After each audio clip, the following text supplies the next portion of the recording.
எடுத்தவங்க வாசிங்க. ஆண்டவர் நமக்கு இந்த மாதத்திற்கு கொடுத்த அப்படியே வாக்குத்தத்த வார்த்தை சங்கீதம் 46:7. சேனைகளின் கர்த்தர் நம்மோடு இருக்கிறார், யாக்கோபின் தேவன் நமக்கு உயர்ந்த அடைக்கலமானவர். கரங்களை தட்டி இந்த வார்த்தைக்காக நன்றி சொல்லலாம். சேனைகளின் தேவனாகிய கர்த்தர் நம்மோடு கூட இருக்கிறார், யாக்கோபின் தேவன் நமக்கு உயர்ந்த அடைக்கலமானவர். இந்த சங்கீதத்தை நாம வாசிக்கும் போது எவன் ஒருவன் போராட்டத்துல, எவன் ஒருவன் பிரச்சனையில, கண்ணீரின் பாதையில அழுது கொண்டு புலம்பிக் கொண்டிருக்கிறானோ அவனை தேற்றுகிற ஒரு சங்கீதம் தான் இந்த சங்கீதம் 46-47. இந்த 46ஆம் சங்கீதத்தை எழுதினவர்கள் கோராவின் புத்திரர்கள். இவர்கள் அந்த காலத்துல ஆண்டவருடைய ஊழியத்தை செய்தவர்கள், லேவியர்கள் என்று எண்ணப்படுவார்கள். இவர்கள் பாருங்க, அந்த இடத்துல இந்த இந்த சங்கீதத்தை நாம வாசிக்கும் போது, இந்த 7ஆம் வசனத்துல வாசிக்கும் போது இதற்கு இன்னொரு வார்த்தை அப்படியே ரிப்பீட் ஆகுது. 11ஆம் வசனத்தை நீங்க வாசிச்சீங்கன்னா அதே வார்த்தை திருப்பி ரிப்பீட் ஆகுது. சேனைகளின் கர்த்தர் நம்மோடு இருக்கிறார், யாக்கோபின். அப்போ இங்க கர்த்தர் ஒரு காரியத்தை நமக்கு சொல்ல விரும்புகிறார். நான் சொன்னதை மறுபடியும் உறுதிப்படுத்துகிறேன் என்று சொல்லி ஒரு கன்ஃபர்மேஷனை திருப்பி அந்த 11ஆம் வசனத்தை நம்ம பார்க்கும்போது நமக்கு புரிகிறது. அப்போ இந்த 46ஆம் சங்கீதத்துல முக்கியமான வசனம், இதற்குரிய கனெக்டிங் வேர்ஸ், பைபிள் வேர்ஸ், இதோடைய கனெக்ட் பண்ற வார்த்தை, ஃபர்ஸ்ட் வார்த்தை வாசிக்க பார்க்கலாம். தேவன் நமக்கு அடைக்கலமும் பலனும் ஆபத்து காலத்தில் அனுகூலமான துணை. அப்போ எவன் ஒருவனுடைய வாழ்க்கையில பிரச்சனைகள், போராட்டங்கள், கண்ணீரின் பாதைகள், இப்படிப்பட்ட போராட்டமான நாட்களிலே கர்த்தரே அவனுக்கு அடைக்கலமா இருக்கிறார். ஹல்லேலூயா. கர்த்தரே அவனுக்கு பலனா இருக்கிறார், கர்த்தரே அவனுக்கு துருகமா இருக்கிறார். ஹல்லேலூயா.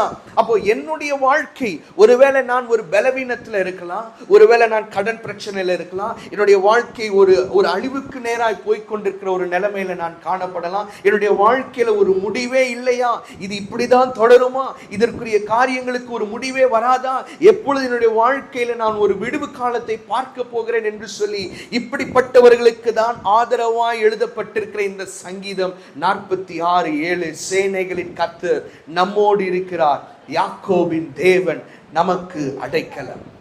அப்போ இந்த அடைக்கலத்தை ஃபர்ஸ்ட் பத்தி நான் உங்ககிட்ட நான் இந்த வார்த்தையை பற்றி நான் பேசிடுறேன். அதுக்கப்புறம் யாக்கோபின் தேவன் குறித்த அந்த தலைப்புக்கு, அந்த டைட்டிலுக்கு நாம பிறப்பாக நாம போவோம். ஃபர்ஸ்ட் அடைக்கலம் என்று சொன்னால் என்ன? அடைக்கலம்னா நாம இருக்கிறதுக்கு ஒரு பாதுகாப்பான ஒரு இடம். இப்ப பாருங்க, மோசே ஆண்டவர் கிட்ட கேட்கிறார், ஆண்டவரே நாங்க உங்களுடைய முகத்தை பார்க்கணும் அப்படின்னு கேட்ட உடனே ஆண்டவர் சொல்றாரு, மோசே நீ அவ்வளவு ஈஸியா என்ன பண்ண முடியாது, என்னுடைய முகத்தை பார்க்க முடியாது. என்னுடைய முகத்தை நீ பார்த்தனா நீ என்ன பண்ணுவ, நீ மரித்து போயிடுவ. ஆனால் நான் ஒன்று பண்ணுறேன், நான் உனக்கு ஒரு இடத்தை காண்பிக்கிறேன், நீ அந்த இடத்திற்கு வா. அங்கே அந்த கண்மலையின் வெடிப்பிலே நான் உன்னை என் கரத்தின் நிழலாய் நான் மூடும்போது நீ என்னுடைய முற்பகுதியை நீ பார்க்க மாட்ட, என்னுடைய பிற்பகுதியை நீ பார்ப்பா என்று சொன்னார். ஹல்லேலூயா. அதுதான் ஒரு அடைக்கலத்திற்கு ஒரு எக்ஸாம்பிள். அப்ப எப்படிப்பட்ட அடைக்கலத்தை ஆண்டவர் நமக்கு கொடுத்திருக்கிறார் என்று சொல்லி ஒரு சில காரியங்களை இந்த நாளிலே நாம பார்ப்போம். ஃபர்ஸ்ட் காரியம், உபாகமம் 33ஆம் அதிகாரம் 27ஆம் வசனம். உபாகமம் 33:27. அநாதி தேவன் உனக்கு அடைக்கலம், அவர் நித்திய புயங்கள் உனக்கு ஆதாரம். அநாதி தேவன் நமக்கு அடைக்கலம். அப்படின்னா அந்த அடைக்கலம் எப்படிப்பட்ட அடைக்கலம்? அநாதியா இருக்கிறது, எட்டர்னல் ரெஃப்யூஜ். இதெல்லாம் நீங்க ஒரு குறிப்பா நீங்க எழுதி கொள்ளுங்க. ஃபர்ஸ்ட், எப்படிப்பட்ட அடைக்கலம்? எக்காலத்திற்கும் இருக்கிற அடைக்கலம். ஏன்னா இதுக்கு அடைக்கலமா இருக்கிற கர்த்தர் யாருன்னு பாத்தீங்கன்னா, அவர் என்றென்றைக்கும் இருக்கிறவர், அநாதி தேவன். அவருக்கு ஆரம்பமும் இல்லை, முடிவும் இல்லை. அவர் எப்பொழுதும் என்றென்றைக்கும் இருக்கிறவர். ஹல்லேலூயா. அநாதி தேவன் எனக்கு அடைக்கலமா இருப்பார் என்று சொன்னா, அவர் எனக்கு கொடுக்கிற அடைக்கலம் அநாதி அடைக்கலம். ஹல்லேலூயா. an eternal refuge. இந்த அடைக்கலத்துக்குள்ளே தான் கர்த்தர் நம்மை கொண்டு வருகிறார். என்றென்றைக்கும் இருக்கிற அடைக்கலம். அந்த அடைக்கலத்துக்குள்ள நான் வந்துட்டேன்னா அந்த அடைக்கலம் என்னுடைய வாழ்நாள் முழுவதுமாய் இப்பொழுதும் இருக்கும். ஒவ்வொரு நாளும் எனக்கு அந்த அடைக்கலம் ஒவ்வொரு நாளும் என் கூடவே இருக்கும். ஹல்லேலூயா. அந்த அடைக்கலத்துக்குள்ள நான் வந்ததுக்கு அப்புறம் அந்த அடைக்கலம் என்றென்றைக்கும் சதா காலங்களிலும் அவர் அந்த அநாதி தேவன் இருக்கிறதுனால அந்த அநாதி அடைக்கலத்திற்குள்ளே நான் வருகிறேன். இரண்டாவது அடைக்கலம் சங்கீதம் 91:9 வாசிங்க. எனக்கு அடைக்கலமாய் இருக்கிற உன்னதமான கர்த்தரை உனக்கு தாபரமாய் கொண்டார். இரண்டாவது அடைக்கலம் என்ன அடைக்கலம்? உயர்ந்த அடைக்கலம்.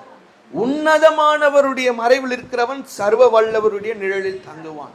அப்போ உன்னதமானவருடைய அடைக்கலத்திற்குள்ளே நான் வந்துட்டேன்னா எனக்கு கொடுக்கப்படுகிற அடைக்கலம் எப்படிப்பட்ட அடைக்கலம் தெரியுமா? The high refuge. ஹல்லேலூயா. உயர்ந்த அடைக்கலம். அந்த உயர்ந்த அடைக்கலத்திற்குள்ளே நான் வந்ததுக்கு அப்புறம் அந்த அடைக்கலத்திற்குரிய அந்த அந்த அந்த மெஷர்மெண்ட் எவ்வளவு தூரம் உயரமா இருக்குதுன்னு சொல்லி என்னால் என்ன பண்ண முடியாது, அளந்து பார்க்கவே முடியாது. ஒரு வசனத்தை வாசிங்களேன். சங்கீதம் 104:18 வாசிங்க.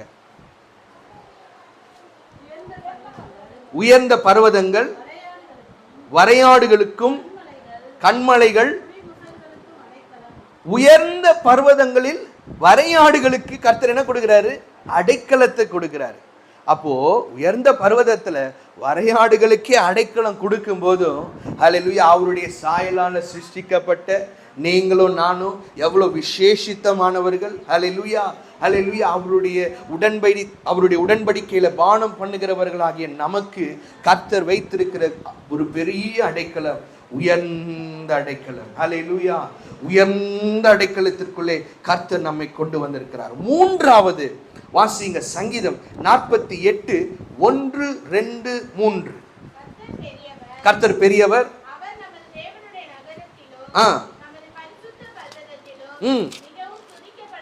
துதிக்கப்படத்தக்கவர்.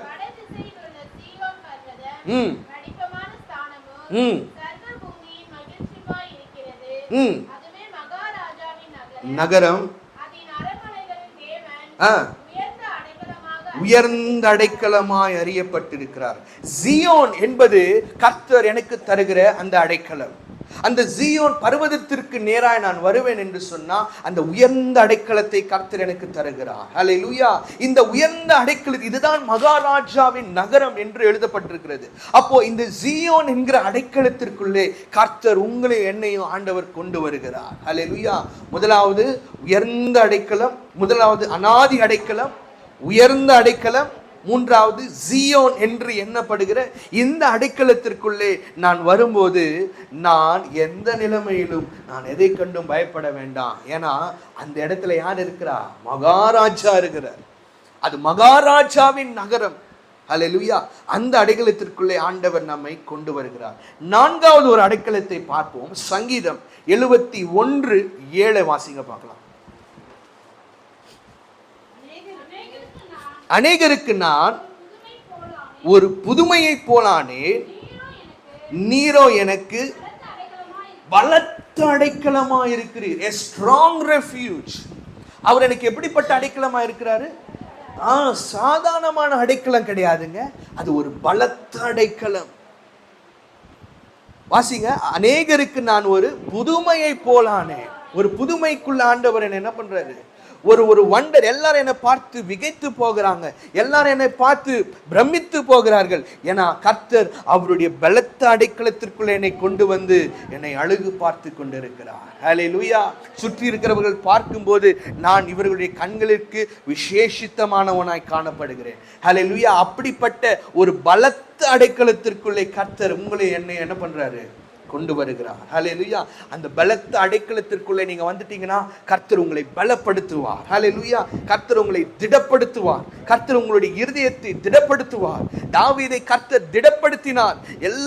எல்லாவற்றையும் சூறையாடிட்டு போயிட்டாங்க அமலேக்கியர்கள். ஆனா தாவீது கர்த்தருக்குள் தன்னை திடப்படுத்தி கர்த்தருடைய அடைக்கலத்திற்குள்ளே வந்தபோது கர்த்தர் அவனை பலப்படுத்தினார். அதுதான் பலனான ஒரு அடைக்கலம்.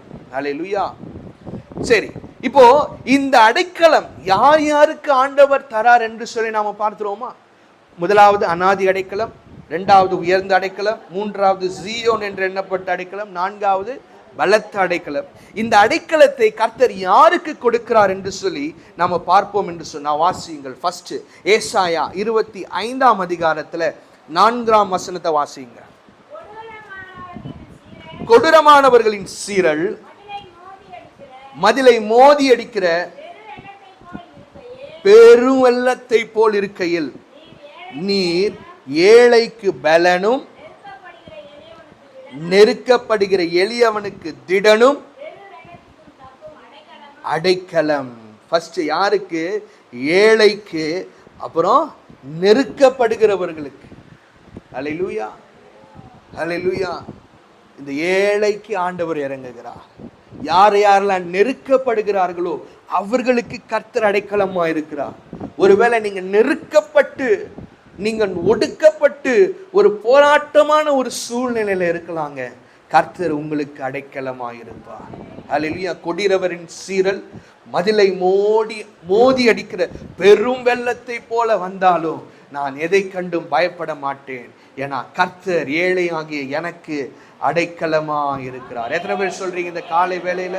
ஹல்லேலூயா, ஹல்லேலூயா. நமக்கு விரோதமாக எழும்பி வருகிற சத்துருக்கள் பெரும் வெள்ளம் போல புறப்பட்டு வரலாம், பெரும் வெள்ளம் மோதி அடிக்கிறதை போல வரலாம். ஆனால் கர்த்தர் உங்களுக்கும் எனக்கும் அடைக்கலமா இருக்கிறார். ஹல்லேலூயா. சத்துருக்கள் வந்து நம் மேல மேற்கொள்ளாதபடிக்கு கர்த்தர் நமக்கு ஜெயத்தை தருகிற தேவனாயிருக்கிறார். எளியவனுக்கு கர்த்தர் அடைக்கலம், நெருக்கப்படுகிறவர்களுக்கு கர்த்தர் அடைக்கலம். ரெண்டாவது வேற யாருக்கு அடைக்கலம் நீங்க பாத்தீங்கன்னா, நீதிமொழிகள் 14ஆம் வசனத்துல 14ஆம் அதிகாரத்தில் 26ஆம் வசனத்தை வாசிங்க.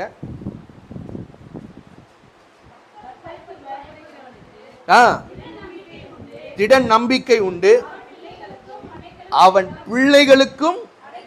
கர்த்தர் நமக்கு மாத்திரம் கொடுக்கலங்க, நமக்கு பின்வரும் சந்ததிக்கும் அந்த அடைக்கலத்தை தலைமுறை தலைமுறையாய் கொடுக்கிறார். ஹல்லேலூயா.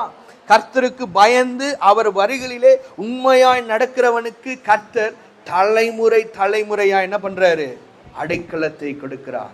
உங்களுக்கு மாத்திரம் இல்லை, உங்களுடைய பிள்ளைகளுக்கு, உங்களுடைய பிள்ளைகளின் பிள்ளைகளுக்கு அந்த அடைக்கலம் தொடர்ந்து கொண்டே இருக்கிறது. ஹல்லேலூயா.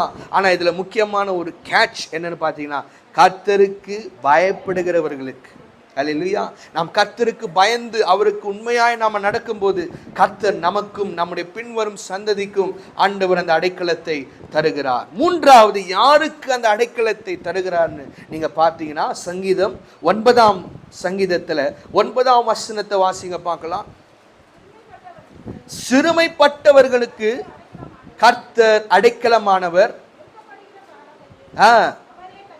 சிறுமைப்பட்டவர்களுக்கு யார் அடைக்கலம்? கர்த்தரே அடைக்கலம். ஹல்லேலூயா.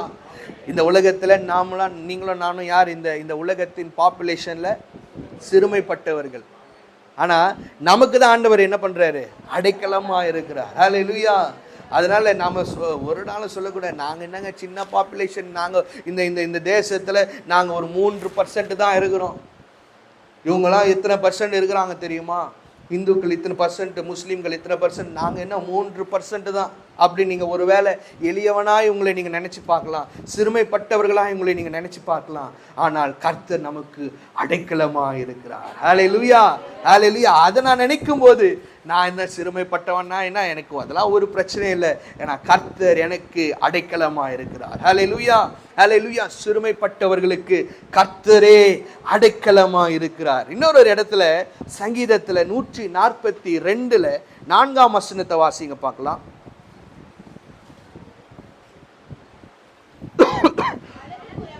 வலது புறமாய் கண்ணோக்கி பாரும், என்னை அறிவார் ஒருவரும் இல்லை, எனக்கு அடைக்கலம் இல்லாமல் போயிற்று, என் ஆத்துமாவை விசாரிப்பார் ஒருவரும் இல்லை. சில நேரத்துல சில மனுஷர்களை நாம நம்பி இருக்கிறோம். இவர்கள் எனக்கு உதவி செய்வார்களா? நான் என்னுடைய குடும்பத்தை தான் நம்பி இருக்கிறேன், நான் என்னுடைய நண்பனை தான் நான் நம்பி இருக்கிறேன், நான் என்னுடைய பிள்ளைகளை தான் நம்பி இருக்கிறேன், நான் இவரை தான் என்னுடைய மேனேஜரை தான் நான் நம்பி இருக்கிறேன், இவர் எனக்கு கரெக்டாக ப்ரொமோஷன் கொடுப்பாரு, எனக்கு இவர் தான் நான் நம்பி இருக்கிறேன், இவர் கரெக்டான நேரத்தில் இந்த பணத்தை கொடுத்து எனக்கு உதவி செய்வார் என்று சொல்லி மனுஷரை சில பேர் என்ன பண்ணுறாங்க? அடைக்கலமாய் நம்பி இருக்கிறாங்க. ஆனால் இங்கே இந்த இடத்துல சங்கீதக்காரன் சொல்லுகிறான், வலது புறமாய் கண்ணோக்கி பாரும், எனக்கு அறிவார் ஒருவரும் இல்லை. இதுதாங்க மனுஷன். மனுஷனுக்கு எந்த நேரத்தில் நமக்கு உதவி வரணுமோ அந்த நேரத்தில் மனுஷன் உதவி செய்ய மாட்டான். கர்த்தர் ஒருவர் தான் என்ன பண்ணுவாரு? இறங்கி வருவார். கர்த்தர் ஒருவர் தான் நமக்கு என்ன செய்வாரு? அடைக்கலமா இருப்பார். ஹல்லேலூயா. எனக்கு அடைக்கலம்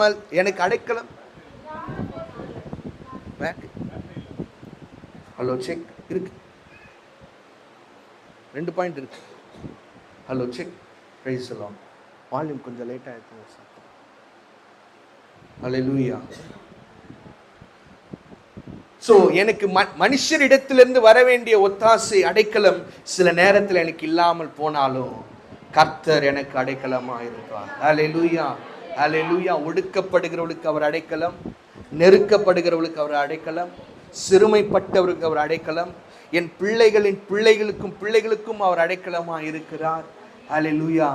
மனுஷர் எனக்கு அடைக்கலமா இல்லாமல் போனாலும் கர்த்தர் எனக்கு அடைக்கலமா இருப்பார். ஹல்லேலூயா, ஹல்லேலூயா. சேனைகளின் கர்த்தர் நம்மோடு கூட இருக்கிறார். யாக்கோபின் தேவன் நமக்கு உயர்ந்த அடைக்கலம். ஹல்லேலூயா. எஃப் கொடுங்கப்பா.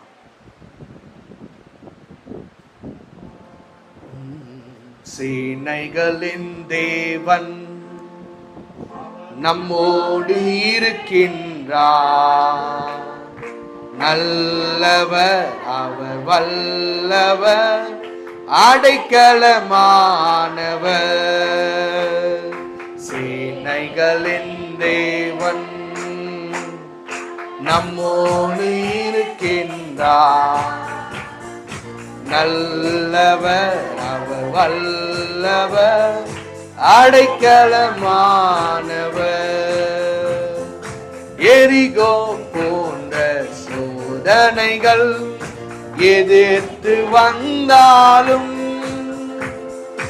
எரிகோ போன்ற சோதனைகள் எதிர்த்து வந்தாலும்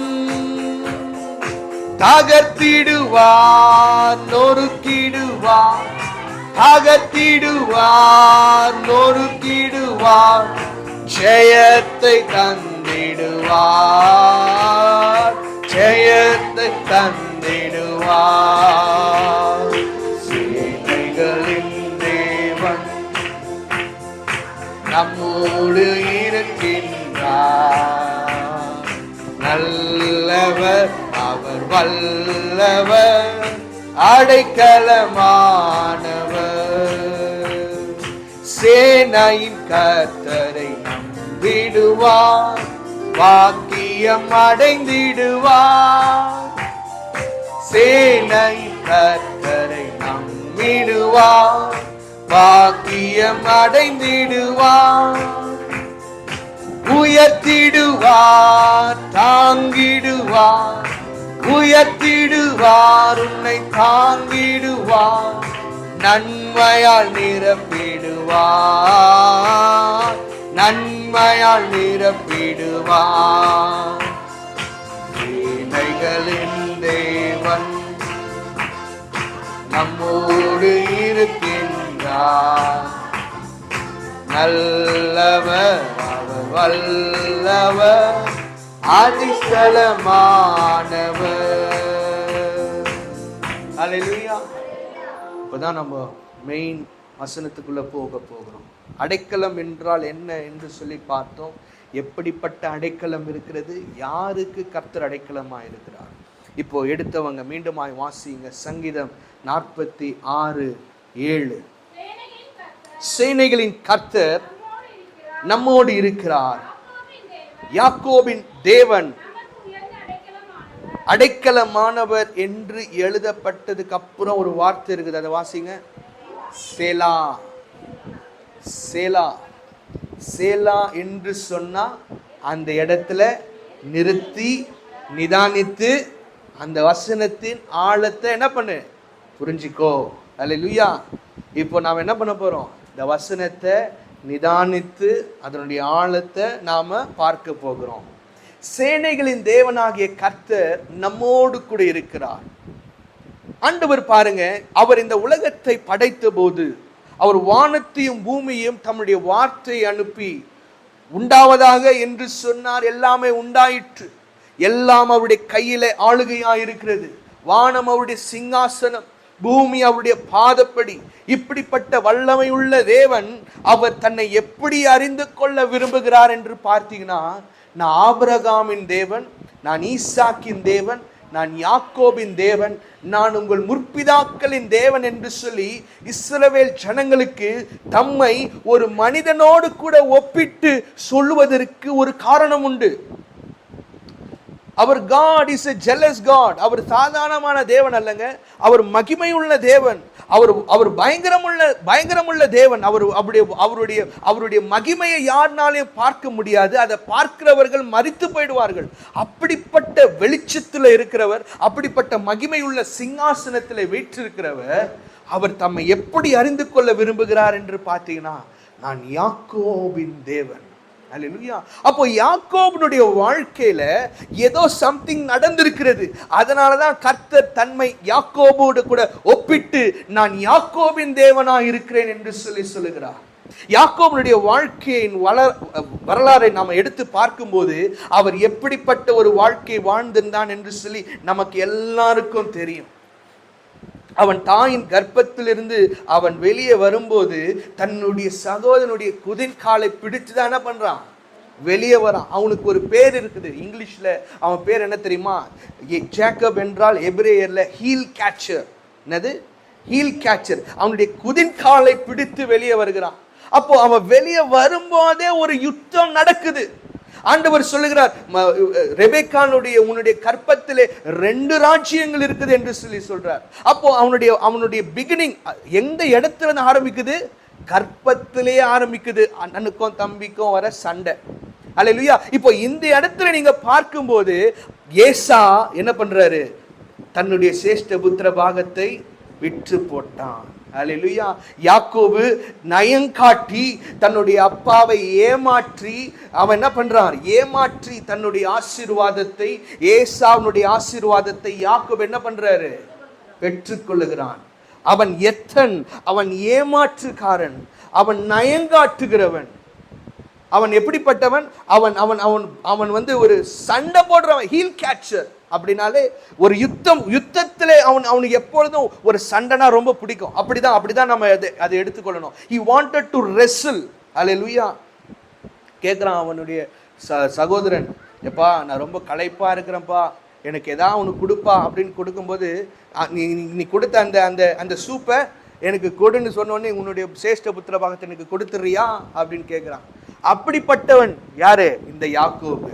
ஆனால் இந்த யாக்கோபு என்றைக்கு பெத்தேலிலே கர்த்தரை பார்த்தானோ, முகமுகமாய் கர்த்தரை பார்க்கும்போது அந்த சொப்பனத்திலே ஒரு ஏணி என்ன பண்ணுது?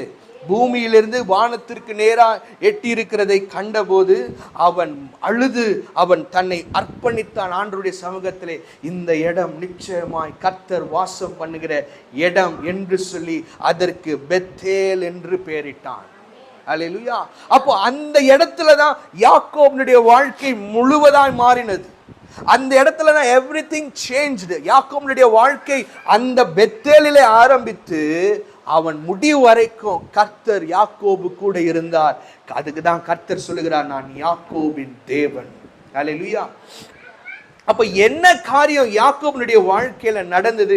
கர்த்தர் தம்மையே யாக்கோபு கூட ஒப்பிட்டு நான் யாக்கோபின் தேவன் என்று சொல்லத்தக்க விதத்துல யாக்கோபு என்ன ஒரு காரியம் பெருசா பண்ணிட்டான் அப்படின்னு நீங்க பாத்தீங்கன்னா, எடுத்துக்கொள்ளுங்கள் நம்முடைய ஆதியாகம புஸ்தகத்திற்கு 28ஆம் அதிகாரத்துல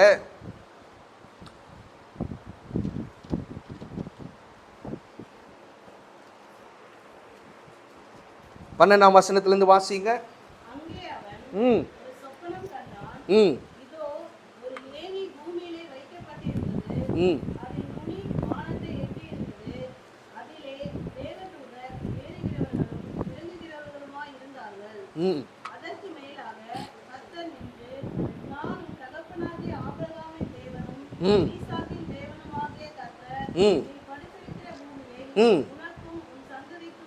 தருவேன்.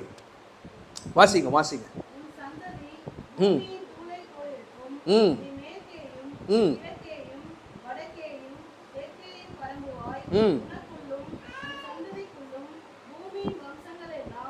ஆசீர்வதிக்கப்பட்டிருக்கும் என்று சொல்லிட்டு 16ஆம் வசனத்துல மெய்யாகவே கர்த்தர் என்ன பண்றாரு? இந்த ஸ்தலத்தில் இருக்கிறார், இதை நான் அறிந்தேன். இந்த இடத்துல கர்த்தர் இருக்கிறார் என்று சொல்லி அன்றைக்கு யாக்கோபுக்கு, அப்போ அந்த இடத்துல யாக்கோபு ஏதோ ஒரு காரியத்தை செய்தான். அதனாலதான் God was compelled to come unto him. கர்த்தர் கட்டாயமாக அந்த இடத்திற்கு வர வேண்டியதாயிற்று. கர்த்தருக்கு தெரியும் இவன் யாரு, இவன் எத்தன், இவன் ஏமாத்துக்காரன், இவன் இவன் இவன் இவன் இவன் இவன் இவன் இவன் ஒரு இவன் ஒரு பொல்லாதவன் என்று சொல்லி கர்த்தருக்கு தெரியும். ஆனா எதை காரணத்தை கொண்டு கர்த்தர் இந்த இடத்துல யாக்கோபை வந்து சந்திக்க வேண்டியதாயிற்று? ரொம்ப ரொம்ப முக்கியமான ஒரு வார்த்தைங்க. எடுத்தவங்க வாசிங்க.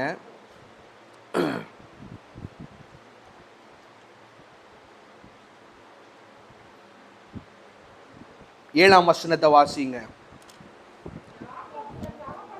யாக்கோபு தன் தகப்பனுக்கும் தன் தாய்க்கும் கீழ்ப்படிந்து புறப்பட்டு போனார். ஹல்லேலூயா. அவனுடைய தாயும் தகப்பனும், நீ பாதான் ஆராமுக்கு போ, அங்கே லாபான் இருப்பான், அவனுடைய குமாரத்திகளில் ஒருவனை என்ன பண்ணு, திருமணம் பண்ணிக்கொள் என்று சொல்லி அவனை அந்த இடத்திற்கு போ என்று சொன்ன உடனே, இப்ப இந்த இடத்துல பாருங்க, யாக்கோபுக்கு ஆசீர்வாதம் இருக்குது, அவனுக்கு எல்லாம் இருக்குது. அவன் நினைச்ச மாதிரி அப்பா அம்மா ஒரு காரியத்தை சொல்றாங்க, நான் என்னுடைய வாழ்க்கையை பார்த்து கொண்டு நான் போகிறேன் என்று சொல்லி அவன் தனக்கென்று ஒரு வாழ்க்கையை அவன் தெரிந்து கொண்டு அவன் போயிருக்கலாம். ஆனால் இந்த இடத்துல யாக்கோபு என்ன பண்றாரு? தன் தகப்பனுக்கும் தன் தாயுக்கும் கீழ்ப்படிந்தான். ஹல்லேலூயா, ஹல்லேலூயா. சிறு பிள்ளைகளே, வாலிபர்களே, உங்க அப்பா அம்மா சொல்ற பேச்சுக்கு கீழ்ப்படிங்க. உங்களுக்கு என்ன நன்மையான காரியத்தை செய்யணும் என்று சொல்லி அவர்களுக்கு தெரியும். எனக்கு எல்லாம் தெரியும், அந்த சென்டென்ஸை மாத்திரம் உங்களுடைய டிக்ஷனரியிலேருந்து எடுத்துருங்க. எனக்கு எல்லாம் தெரியும். உங்களுக்கு முன்னாடி இந்த உலகத்தை பார்த்தவர்கள் அவர்கள். ஹல்லேலூயா. உங்களை பார்க்கலும் அநேக காரியத்தை அவங்க என்ன பண்ணியிருக்கிறாங்க, இந்த உலகத்தில் பார்த்துருக்கிறாங்க. இன்றைக்கு ஏன் குடும்பம் சீர்கொட்டு போகிறது? இன்னைக்கு ஏன் குடும்பத்தில் பிரச்சனை வருது? பிள்ளைகள் என்ன பண்ண மாட்டேங்கிறாங்க, அப்பா அம்மா தாய் தகப்பனுக்கு கனம் செய்ய மாட்டேங்கிறார்கள், கீழ்ப்படிய மாட்டிருக்கிறார்கள். வாசிங்க ஒரு வசனத்தை, யாத்ராகமம் 20:12. முதலாவது கர்த்தர் கொடுக்கிற கட்டளைகளிலே ஃபர்ஸ்ட் கட்டளை என்ன கட்டளை? உன் தகப்பனையும் உன் தாயையும் நீ கனம் பண்ணுவாயாக. அதை தான் ஆண்டவர் என்ன பண்றாரு, முதல் கட்டளையாய் வைக்கிறார். ஏன்னா கர்த்தர் குடும்பத்திற்கு முக்கியத்துவத்தை கொடுக்கிறவர். அப்போ he wants to give importance to the family. இந்த இடத்துல ஃபர்ஸ்ட் கட்டளை அவர் என்ன பண்றாரு, உன் தகப்பனையும் உன் தாயையும் நீ கனம் பண்ணுவாயாக. ஹல்லேலூயா. இன்றைக்கு இந்த உலகம் ஒரு பொல்லாத ஒரு காலகட்டத்துக்குள்ளே போய் கொண்டிருக்கிறது.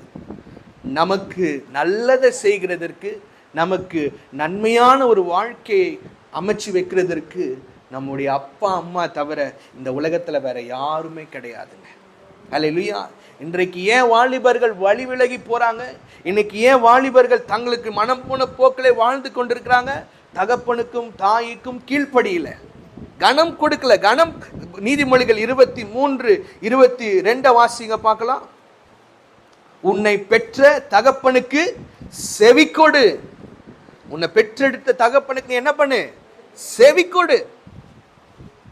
அப்புறம்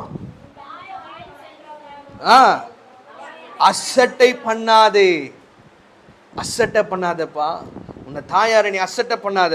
உன் தகப்பனுக்கு நீ என்ன பண்ணு, செவிக்கொடு. ஆனா இன்றைக்கு அப்பா அம்மா பேச்செல்லாம் கேட்கறதுக்கு யாரும் ரெடியா இல்லை. எனக்கு தெரியும், நான் எல்லாத்தையும் பார்த்துக்கிறேன் அப்படின்னு சொல்லிட்டு என்ன பண்றாங்க, வழி விலகி போயிடுறாங்க. வேற ஒரு ட்ராக்ல என்ன பண்றாங்க, தங்களுக்கென்று ஒரு வாழ்க்கையை அமைத்து கொண்டு அவர்கள் போய் கொண்டிருக்கிறார்கள்.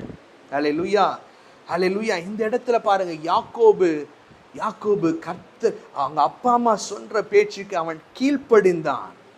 Hallelujah. If you obey to your father and mother, you are obeying to God. நீங்க கர்த்தருக்கு கீழ்ப்படிறீங்க. உங்க அப்பா அம்மாக்கு நீங்க கீழ்ப்படிறீங்கன்னா அது எதற்கு ஒப்பா இருக்கிறது? கர்த்தருக்கு நீங்க கீழ்ப்படிறீங்கன்னு அதற்கு ஒப்பா இருக்கிறது. Hallelujah. அந்த இடத்துல யாக்கோபு தன்னை கீழ்ப்படிதலுக்குள்ளே தன்னை அர்ப்பணித்ததுனால God wanted to meet Jacob. கர்த்தர் நான் யாக்கோபை சந்திக்கிற நேரம் வந்து விட்டது என்று சொல்லி பரலோகத்திலிருந்து சிங்காசனத்திலிருந்து இறங்கி வந்து யாக்கோபோடு கூட பேச அவர் வருகிறார். அல்லேலூயா. எப்படிப்பட்ட ஒரு காரியம் இந்த கீழ்ப்படிதலுக்குள்ள அடங்கி இருக்குது என்று பாருங்க. இன்றைக்கு பிசாசானவன் ஜனங்கள் கர்த்தருடைய வார்த்தைக்கு கீழ்ப்படிய, அவனுக்கு வார்த்தை கேட்கறதெல்லாம் பிரச்சனை கிடையாதுங்க. நீங்க 1000 வார்த்தை கூட கேளுங்க கேளுங்க கேளுங்க கேளுங்க, அவனுக்கு கவலை கிடையாது. ஆனா அந்த வார்த்தைக்கு நீங்க கீழ்ப்படிய ஆரம்பிச்சிட்டீங்கனாலதான் அவனுக்கு என்ன பண்ணுது, அவனுக்கு பயம் வருது. அல்ல, ஏன்னா நம்ம வசனத்துக்கு கீழ்ப்படிய ஆரம்பிச்சிட்டோம்னா அவனுக்கு அகெயின்ஸ்டா வர ஆரம்பிச்சிட்டோம் என்று சொல்லி அர்த்தம். அல்லேலூயா. நாம கர்த்தருக்கு கீழ்ப்படியும் போது, நம்முடைய தாய் தகப்பனாருக்கு நாம செவிசாய்த்து அவர்களுக்கு நாம கீழ்ப்படியும் போது கர்த்தர் நமக்கு செய்கிற காரியத்தை நாம பார்க்க முடியும். இன்னொரு வசனத்தை வாசிங்க. இப்போ இந்த இடத்துல கீழ்ப்படிதலுக்கு தன்னை ஒப்பு கொடுத்தது யாரு? யாக்கோபு. ஏசா என்ன பண்றாரு தெரியுமா? ஏசா தனக்கென்று ஒரு காரியத்தை, ஒரு குடும்பத்தை அவர் நியமித்துக் கொள்கிறார். ஆதியாகமம் 26ஆம் வசனத்துல 34, 35 வாசிங்க பார்க்கலாம்.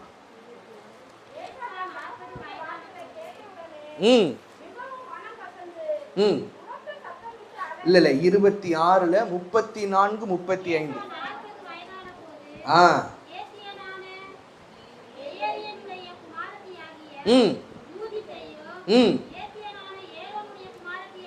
அந்நிய இடத்துல போய் அவன் என்ன பண்றான்?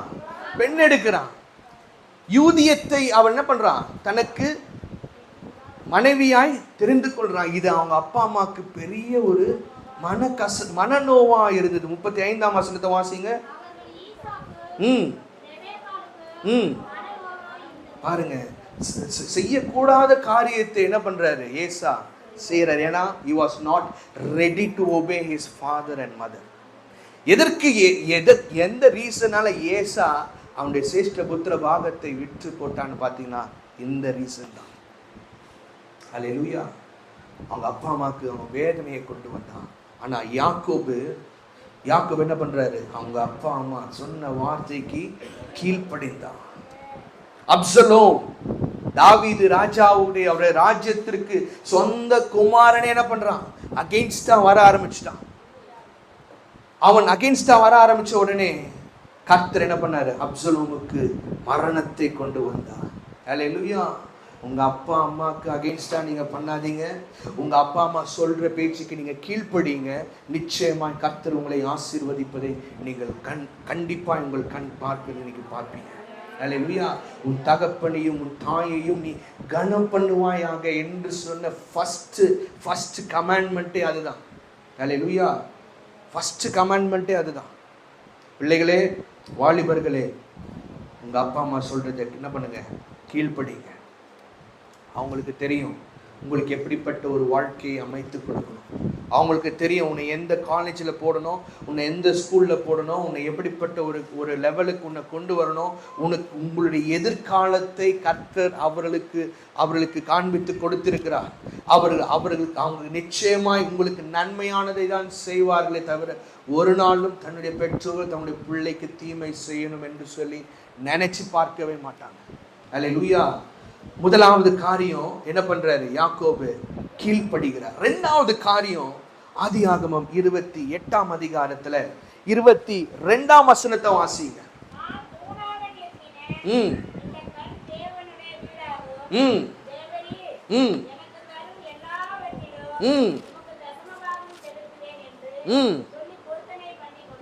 யாக்கோபு ஒரு பொருத்தனையை பண்ணுகிறான். அந்த பொருத்தனைக்கு தன்னை என்ன பண்றான்? ஒப்பு கொடுக்கிறான். அல்லேலூயா. நான் உமக்கு இந்த இடத்துல நீர் என்னை மீண்டும் இந்த இடத்துல வரவழைப்பீர் என்று சொன்னான். 10ல் 1 பங்கு நான் உமக்கென்று கொடுப்பேன் என்று சொல்லி ஒரு பொருத்தனை செய்தான். அல்லேலூயா. அல்லேலூயா. கர்த்தர் யாக்கோபை உயர்த்துவதற்கு, கர்த்தர் யாக்கோபு தன்னுடைய நாமத்தோடு ஒப்பிட்டு சொல்வதற்கு, யாக்கோபு எவ்வளவு வேணும் பாத்திரன் அல்ல, ஆனால் யாக்கோபு கர்த்தருக்கு கொடுக்கிறவனாயிருந்தான். அல்லேலூயா. அல்லேலூயா. இதை இன்னும் நான் ரீஃபைன் பண்ணி சொல்லணும்னா வாசிங்க 2 கொரிந்தியர் 9ஆம் அதிகாரம் 7ஆம் வசனம். அவனவன் விசனமாயும் அல்ல, கட்டாயமாயும் அல்ல, தன் மனதில் நியமித்தபடியே கொடுக்க கடவன். உற்சாகமாய் கொடுக்கிறவனிடத்தில் தேவன் பிரியமாய் இருக்கிறார். அந்த இடத்துல தேவன் அடைக்கலமாய் இருக்கிறார். அந்த வார்த்தை என்ன பண்ணுங்க, சேர்த்து போட்டிருக்க. அல்லேலூயா. உற்சாகமாய் கர்த்தருக்கு கொடுக்கிறவர்களுக்கு கர்த்தர் பிரியமாய் இருக்கிறார். அவரே அவர்களுக்கு அடைக்கலமாய் இருக்கிறார். அன்றைக்கு அந்த ஏழை விதவை தன்னிடத்தில் இருந்த கையில் இருந்தது 2 வெள்ளி காசு. ஆனா அந்த 2 வெள்ளி காசையும் கர்த்தருக்கென்று அவள் கொடுத்தாள். அல்லேலூயா. கர்த்தர் அந்த இருதயத்தை தான் பார்க்கிறான். கட்டாயமாயும் அல்ல, வெசனமாயும் அல்ல. உங்கள் மனது உங்களுக்கு எப்படி தோன்றுதோ உங்க மன நிறைவின்படி என்ன பண்ணுங்க, கர்த்தருக்கு கொடுங்க. தாவீது, நான் எவ்வளவு நான் என்னுடைய ராஜ்யம் பயங்கரமாய் வளர்ந்திருக்கிறது, எனக்கு எல்லாம் இருக்கிறது, எனக்கு எந்த கவலை இல்லை என்று சொல்லி தாவீது ஒரு நாள் இல்லைங்க. தாவீது கர்த்தருடைய ஆலயத்தை குறித்த ஒரு கவலை இருந்தது. நான் இப்படி மகிமை உள்ள சிங்காசனத்திலே நான் உட்கார்ந்து கொண்டிருக்கிறேன், ஆனால் இந்த உடன்படிக்கை பெட்டிக்கு ஒரு ஸ்தலம் இல்லையே, ஒரு ஆலயம் இல்லையே என்று சொல்லி தாவீது மிகவும் வேதனைப்பட்டு கர்த்தருக்கென்று நான் ஒரு ஆலயத்தை கட்டுவேன் என்று சொல்லி தன்னை தீர்மானம் பண்ணி கொண்டான். கர்த்தருடைய ஊழியத்திற்கென்று, கர்த்தருடைய ராஜ்யத்திற்கென்று யார் தங்களுடைய இதயத்திலே தீர்மானம் செய்கிறார்களோ நிச்சயமாய் அவருடைய வாழ்க்கையில கர்த்தர் அடைக்கலமாய் இருப்பார். அல்லேலூயா. கர்த்தருடைய ஊழியத்திற்கென்று உதாரத்துவமாய் கொடுக்கிற கரங்களை கர்த்தர் இந்த நாளிலே கண்ணோக்கி பார்க்கிறார். உங்களால முடிஞ்சதை கர்த்தருடைய ஊழியத்திற்கென்று கொடுங்க. நிச்சயமாய் அதற்குரிய நன்மையை நீங்க கண்டிப்பா பார்ப்பீங்க. அதுல எந்த சந்தேகமும் கிடையாது. தாவீதுனால சும்மா இருக்க முடியாது. அதனாலதான் தாவீது தன்னை தீர்மானம் பண்ணி கொண்டான், நான் கர்த்தருடைய ஆலயத்தை கட்டுவேன் என்று சொல்லி. ஆனா கர்த்தர் சொல்லுகிறார், நீ அல்லப்பா, உன்னுடைய குமாரனாகிய சாலமோன் என்ன பண்ணுவான், எனக்கு ஒரு ஆலயத்தை கட்டுவான். இஸ்ரவேல் ஜனங்கள் தேவனுடைய ஆலயத்தை கட்டுவதற்கு உதாரத்துவமாய் தங்களுடைய பொக்கிஷங்களை கொண்டு வந்து கொடுத்தார்கள். ராஜ்யத்திற்கென்று, கர்த்தருடைய ஊழியத்திற்கென்று உதாரத்துவமாய் கொண்டு வந்து கொடுத்தார்கள். நீங்க அப்போஸ்தலர் நாட்களிலே பார்த்தீங்கன்னா 2 கொரிந்தியர் 8ஆம் அதிகாரத்தில் 1-5 வசனத்தை நீங்க பார்க்கும்போது மக்கதோனியா சபைகள் கர்த்தருடைய ஊழியத்திற்கென்று உதாரத்துவமாய் கொடுத்தார்கள். அல்லேலூயா, அல்லேலூயா. இதை பவுல் நிறைவில்லாத சந்தோஷத்தை எனக்கு கொடுக்கிறது என்று சொல்லுகிறார். அல்லேலூயா. overflowing with joy அப்படின்னு சொல்றார். ஆபேல் கர்த்தருக்கு கொழுமையானவைகளை கொண்டு வந்து என்ன பண்றான், கர்த்தருக்கு முன்பதாக அவருடைய காணிக்கையில கொண்டு வந்து படைக்கிறான். இதெல்லாம் கர்த்தர் பார்க்கிறாருங்க. கர்த்தருக்கு நாம் எப்படி கொடுக்கிறோம், கர்த்தருடைய ராஜ்யத்திற்கென்று நாம் என்ன செய்கிறோம் என்று சொல்லி கர்த்தர் அதை பார்த்து அவரவருடைய கொடுக்கிறதுக்கு தக்கதாக கர்த்தர் அவர்களை ஆசீர்வதித்து உயர்த்துகிறார். அல்லேலூயா. யாக்கோபு, ஆண்டவரே நான் இன்றைக்கு ஒரு தீர்மானம் செய்கிறேன், நான் இன்றைக்கு ஒரு பொருத்தனை செய்கிறேன், என்னை இந்த இடத்திற்கு நீங்க கொண்டு வருவீங்கன்னா நான் நிச்சயமா உமக்கென்று 10ல் 1 பங்கு உமக்கென்று நான் கொடுப்பேன் என்று சொல்லி யாக்கோபு தன்னுடைய இருதயத்திலே தீர்மானம் பண்ணி கொண்டான். சொன்னபடியே யாக்கோபு செய்தான். அல்லேலூயா. சொன்னபடியே யாக்கோபு செய்தான். நிச்சயமாய் யாக்கோபு, கர்த்தர் தன்னை யாக்கோபின் தேவன் என்று சொல்வதிலே மிகவும் பிரியப்பட்டார். அல்லேலூயா, அல்லேலூயா. யாக்கோபின் தேவன் என்று சொன்னா அது சாதாரணமான ஒரு டைட்டில் கிடையாதுங்க, அது ஒரு பயங்கரமான ஒரு டைட்டில். அல்லேலூயா.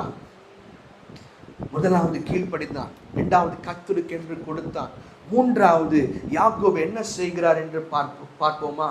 பாருங்க, அந்த இடத்துல ஒரு ஏணி என்ன பண்ணுது, பூமியிலிருந்து வானத்திற்கு நேராய் இருந்தது. அந்த இடத்துல தேவ தூதர்கள் இறங்குறதும் ஏறுகிறதுமா இருந்தார்கள். அந்த இடத்துல கர்த்தர் இறங்கி வந்து யாக்கோபோடு கூட பேசினார். அந்த ஏணிதான் ஆண்டவராகிய இயேசு கிறிஸ்து நமக்காக மரித்த அந்த சிலுவை. ஹல்லேலூயா. அந்த சிலுவையின் மூலமாய் இது வானத்தின் வாசல் என்று சொல்லி அன்றைக்கு யாக்கோபு அந்த ஏணியை பார்த்து சொல்லுகிறார். இன்றைக்கு அந்த சிலுவை தான் நாம் நித்தியத்திற்கு செல்லும் வாசலாய் இருக்கிறது. அந்த நித்திய ஜீவனுக்குள்ளே நான் பிரவேசிக்கணும்னா அந்த சிலுவையின் வழியாக தான் என்ன பண்ணணும்? நான் என்னை பிரவேசிக்க ஒப்பு கொடுக்கணும். அப்போ அந்த சிலுவையின் வழியாய் நான் அந்த நித்தியத்திற்குள்ளே நான் பங்கு பெற வேண்டும் என்று சொன்னால் அவரோடு கூட இந்த பரிசுத்த பந்தியிலே பங்கு பெறுகிறவனாய் நான் காணப்படணும். அந்த பரிசுத்த பந்தியிலே நான் பங்கு பெறவனாய் காணப்பட வேண்டும் என்று சொன்னால் நான் பரிசுத்தம் உள்ளவனாய் இருப்பேன். ஹல்லேலூயா. ஒவ்வொரு நாளும் என்னுடைய ரட்சிப்பு நிறைவேற நான் பிரயாசப்படணும். ஹல்லேலூயா, ஹல்லேலூயா. யாக்கோபு அதற்கு தன்னை ஒப்பு கொடுத்தார். ஆண்டவரே, இன்றைக்கு நீர் என்னை உமக்கென்று எடுத்து பயன்படுத்துங்க. நீர் என்னோடு கூட பேசியிருக்கிறீங்க, முகமுகமா என்னோடு கூட நீங்க பேசியிருக்கிறீங்க. இது நிச்சயமா இது இந்த பூமி, இந்த இந்த இந்த இந்த இடம் பெத்தேல், இது உம்முடைய ஆலயமா இருக்கிறது, உம்முடைய வீடா இருக்கிறது, இது வானத்தின் வாசல் என்று சொல்லி இந்த நாளிலிருந்து என்னை முற்றிலுமா என்னை உம்முடைய கரத்தில் ஒப்பு கொடுக்கிறேன் என்று சொல்லி யாக்கோபு தன்னுடைய ஜீவனை கர்த்தருடைய கரத்தில் என்ன பண்ணிட்டாரு? கொடுத்துட்டார். ஹல்லேலூயா, ஹல்லேலூயா. யாக்கோபு ஒப்பு கொடுத்தாரு. அந்த நாளிலிருந்து யாக்கோபுடைய வாழ்க்கையில ஒரு திருப்பு முனை உண்டாயிற்று. எவ்ரிதிங் சேஞ்ச், எல்லாமே மாறி போனது. அந்த நாளிலிருந்து யாக்கோபுடைய வாழ்க்கை அவன் மரித்து போகிற அந்த கடைசி நாள் வரைக்கும் கர்த்தர் யாக்கோபின் மூலமாய் ஒரு பெரிய சந்ததி, 12 கோத்திரங்கள், இஸ்ரவேலில் இருக்கிற 12 கோத்திரங்கள் வந்தார்கள். ஹல்லேலூயா. அவர்கள் எல்லாரும் ஒவ்வொரு சந்ததியாய் வந்து அந்த இஸ்ரவேல் ஜனங்களுக்கு அந்த சந்ததியாய் பிரவேசித்து கானானுக்குள் கடந்து போகும்படியாய் கர்த்தர் கிருபை செய்தார். ஹல்லேலூயா. அப்போ யாக்கோபின் தேவன் அவர் நமக்கு அடைக்கலமா இருக்கணும்னா ஒவ்வொரு நாளும் நான் அவருடைய சமூகத்துல பரிசுத்தம் உள்ளவனாய் காணப்படும். ஹல்லேலூயா. பாருங்க, அந்த சிலுவையில் ஆண்டவராகிய இயேசு கிறிஸ்து அவர் தொங்கிக் கொண்டிருந்த போது அங்கே இருந்தவர்கள் யார் தெரியுமா? ஒரே ஒரு யோவான் இருந்தார். ஆனா ஆண்டவராகிய இயேசு கிறிஸ்து அற்புதங்கள் அடையாளங்கள் செய்யும் போது திரளான ஜனங்கள் 5000 பேர், 3000 பேர், 4000 பேர்னு கூடி வராங்க. தேவைக்காக தான் அவர்கள் கர்த்தரை தேடினார்களே தவிர உண்மையான ரட்சிப்பை பெற்றுக் கொள்வதற்கு அவர்களுக்கு பிரியமில்லை. ஆனா அங்கிருந்த ஒரே ஒரு யோவான் கர்த்தர் சிலுவையிலே அறைகிறதை பார்த்து கொண்டு, ஆண்டவரே, நீங்க தான் ஆண்டவரே என்னுடைய ரட்சகர், நீங்க தான் ஆண்டவரே என்னுடைய ராஜாதி ராஜா என்று சொல்லி இன்றைக்கு நாம் அந்த 5000 இருக்கிற ஒரு கூட்டத்தில் இருக்கிற ஒரு நபராய் இருக்க விரும்புகிறோமா? இல்லை அந்த சிலுவைக்கு முன்பதாய் நிற்கிற ஒரு நபராய் நாம் இருக்க விரும்புகிறோமா? ஹல்லேலூயா. இன்றைக்கு இந்த உலகத்திற்கு நல்ல ஆசீர்வாதமான உபதேசம், நீ செழிப்பாயிருப்ப, கர்த்தர் உன்னை இன்னும் உயர்த்துவாரு, உனக்கு இந்த காரை கொடுப்பாரு, உனக்கு இந்த பங்களா கொடுப்பாரு, உனக்கு இந்த நன்மை செல்வத்தை பெருக்க செய்வார், நீ இந்த தங்கம் கொடுத்தனா இன்னைக்கு உனக்கு 10 பவுண்டாக இன்னும் ஆண்டவர் பல மடங்கா திருப்பி, இதெல்லாம் இந்த போதனைகள் எல்லாம் ஜனங்கள் கண்டு வியந்து அவர்கள் இப்படிப்பட்ட இந்த பொல்லாத உபதேசங்களுக்கு அவங்க போனதுனால உண்மையான ரட்சிப்பு என்னதென்று சொல்லி அறியாமல் இருக்கிறார்கள். ஹல்லேலூயா. இன்றைக்கு என்னுடைய கேள்வி அதுதான். 5000 பேர்ல இருக்கிற அந்த நபர்ல ஒரு நபரா நான் இருக்கணுமா? இல்ல சிலுவைக்கு முன்பதான் இருக்கிற ஒரு நபராய் நான் இருக்கணுமா? ஹல்லேலூயா, ஹல்லேலூயா. தீர்மானம் பண்ணிக்கொள்ளுங்க. இட்ஸ் நாட் ஒவ்வொரு நாளும் நான் ரட்சிப்பு நிறைவேற பிரயாசப்படுறேன். இன்றைக்கு நான் ரட்சிக்கப்பட்டுட்டேன், இன்றைக்கு இந்த பரிசுத்த பந்தியில நான் பங்கு பெற்றுட்டேன், இந்த மாசம் என்னுடைய கோட்டா ஓவர், அடுத்த மாசம் பார்த்துக்கலாம் அப்படின்னு சொல்லி அல்லங்க. எவ்ரிடே, ஒவ்வொரு நாளும். ஹல்லேலூயா. ஒவ்வொரு நாளும். இந்த இடத்துல யாக்கோபு 20 வருஷம் கஷ்டப்பட வேண்டியதாயினது. ஆனா 20 வருஷமும் கர்த்தரை என்ன பண்ணல யாக்கோபு? விடவே இல்லை. அப்புறம் மீண்டும் இந்த இடத்துல வரும்போது தன்னுடைய சகோதரன் அவனுக்கு விரோதமாய் எதிர்த்து கொண்டு வருகிறான். யாபோ காற்று கரையில தன்னுடைய குடும்பத்தை ஓரமாய் ஒதுக்கி விட்டு ஆண்டவருடைய சமூகத்துல பாதத்துல காத்திருந்து, ஆண்டவரே, இன்றைக்கு நீர் எனக்கு இந்த நன்மையை, இந்த காரியத்தை எனக்கு தரணும், ஆண்டவரே, இந்த காரியத்திலிருந்து எனக்கு ஒரு பெரிய விடுதலையை தரணும் என்று சொல்லி யாக்கோபு கர்த்தரை நோக்கி பார்த்தான். கர்த்தர் இறங்கி வந்து யாக்கோபின் ஜெபத்தை கேட்டார். ஹல்லேலூயா, ஹல்லேலூயா. மூத்த குமார் தன்னுடைய அண்ணன் வருகிறான், ஏசா தூரத்திலிருந்து வருகிறத பார்த்து 2 பேரும் கட்டி செய்து முத்தமிட்டு தங்களுடைய அன்பை பகிர்ந்து கொண்டார்கள். ஹல்லேலூயா, ஹல்லேலூயா. நமக்கென்று ஆயத்தம் பண்ணப்பட்டிருக்கிற அந்த ஸ்தலத்துல கர்த்தர் நம்மை கொண்டு போக வருகிறார். ஹல்லேலூயா. அவருடைய வருகைக்கு நாம் ஆயத்தமா இருக்கும்போது அவர் வந்து நம்மை தம்மோடு கூட சேர்த்து கொள்வார். ஹல்லேலூயா. அவர் ஆயத்தம் பண்ணின அந்த ஸ்தலத்திற்கு நாம் செல்ல வேண்டும் என்று சொன்னால் ஒவ்வொரு நாளும் ரட்சிப்பு நிறைவேற பிரயாசப்படணும். ஒவ்வொரு நாளும் பரிசுத்தத்திற்கு என்னை ஒப்புக் கொடுக்கணும்.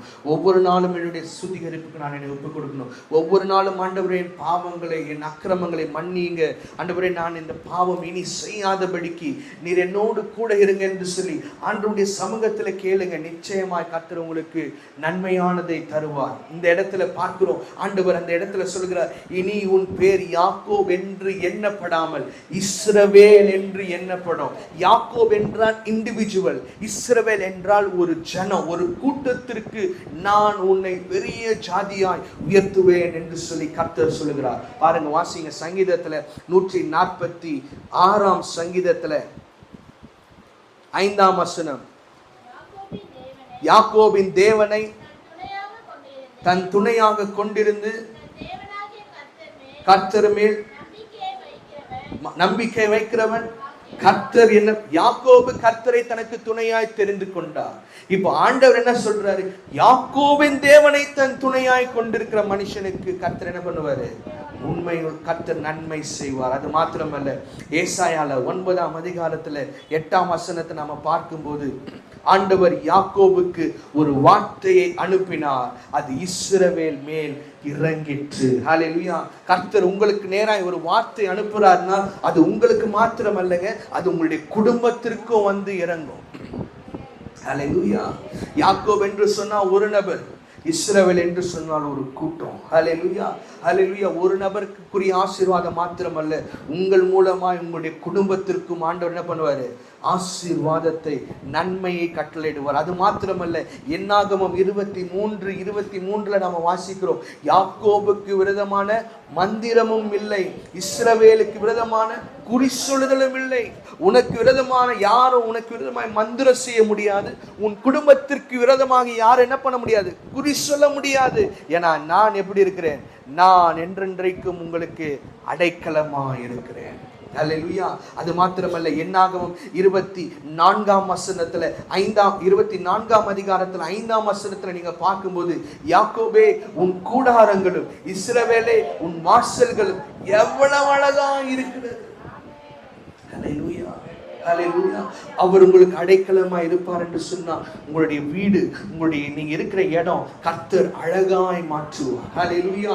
ஹல்லேலூயா. அது மாத்திரமல்ல, உபாகமம் 32ஆம் அதிகாரத்துல 9ஆம் வசனத்தை நீங்க வாசிக்கும் போது, கர்த்தருடைய ஜனமே அவருடைய பங்கு, யாக்கோபு அவருடைய சுதந்திர வீதம். ஹல்லேலூயா. வாசிங்க 32:9.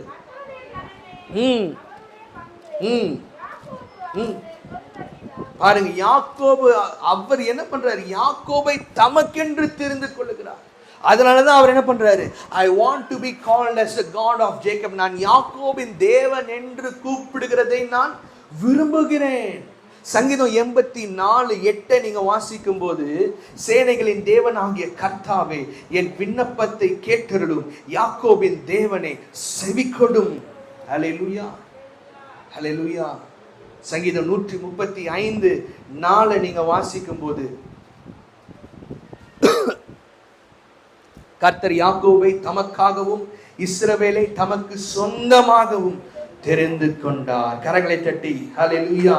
கர்த்தர் யாக்கோபை தமக்காகவும் இஸ்ரவேலை தமக்கு சொந்த ஜனமாகவும் என்ன பண்றாரு, தெரிந்து கொண்டிருக்கிறார். ஹல்லேலூயா.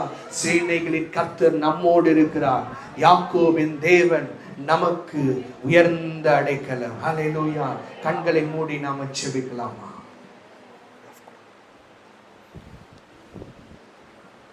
Thank you Jesus.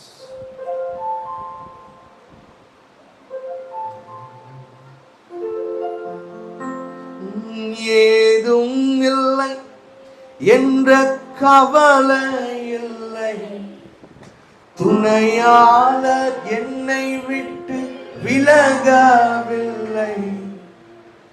ஏதும் இல்லை என்ற கவலை இல்லை, துணையாளர் என்னை விட்டு விலகவில்லை, சொன்னதை செய்திட தகப்பனவர், சொன்னதை செய்திடும் தகப்பனவர். நம்புவேன் இறுதி வரை, நம்புவேன் இறுதி வரை, நம்புவேன் இறுதி வரை, நம்புவேன் இறுதி வரை.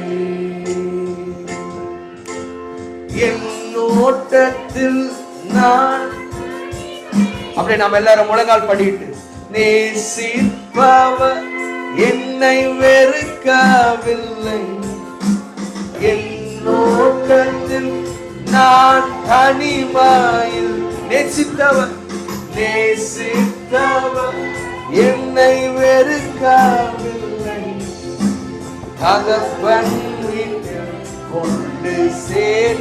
அவர் ஆயத்தம் பண்ணின அந்த ஸ்தலத்துல உங்களையும் என்னையும் கொண்டு போவார். எத்தனை பேர் நம்புறீங்க?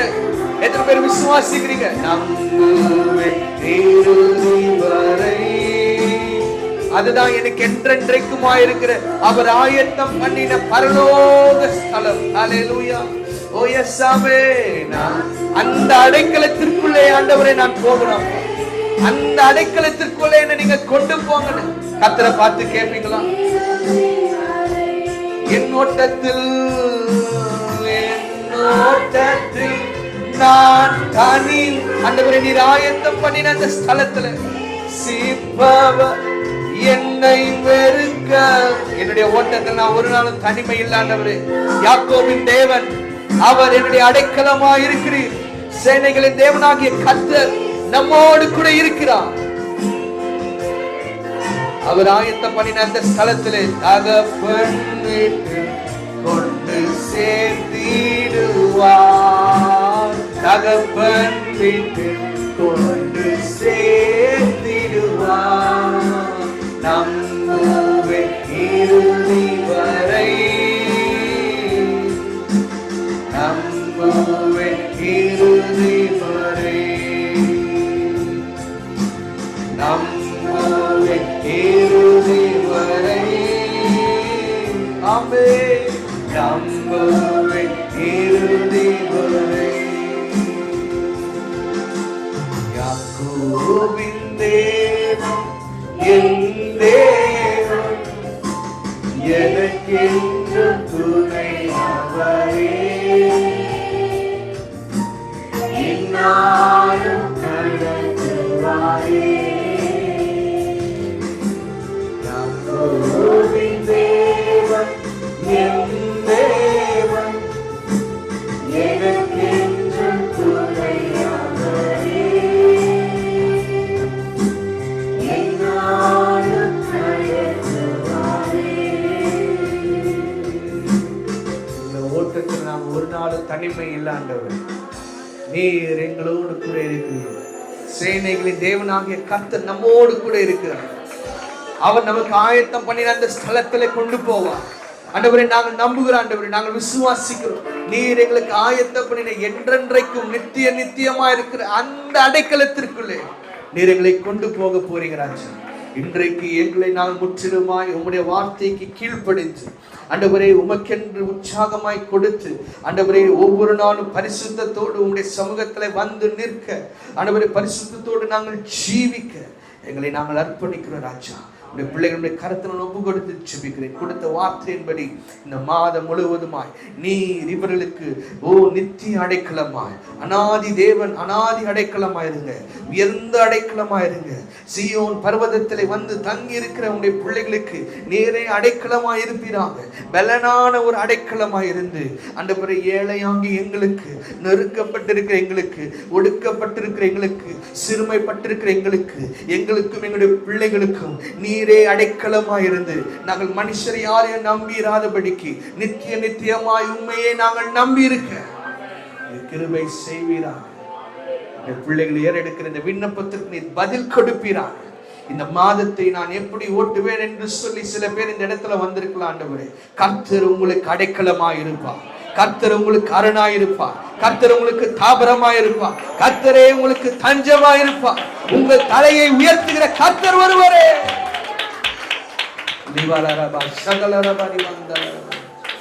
Thank you, Holy Spirit. பிள்ளைகளை நீங்க ஆசீர்வதி இயேசுவின் மூலம் பிதாவே.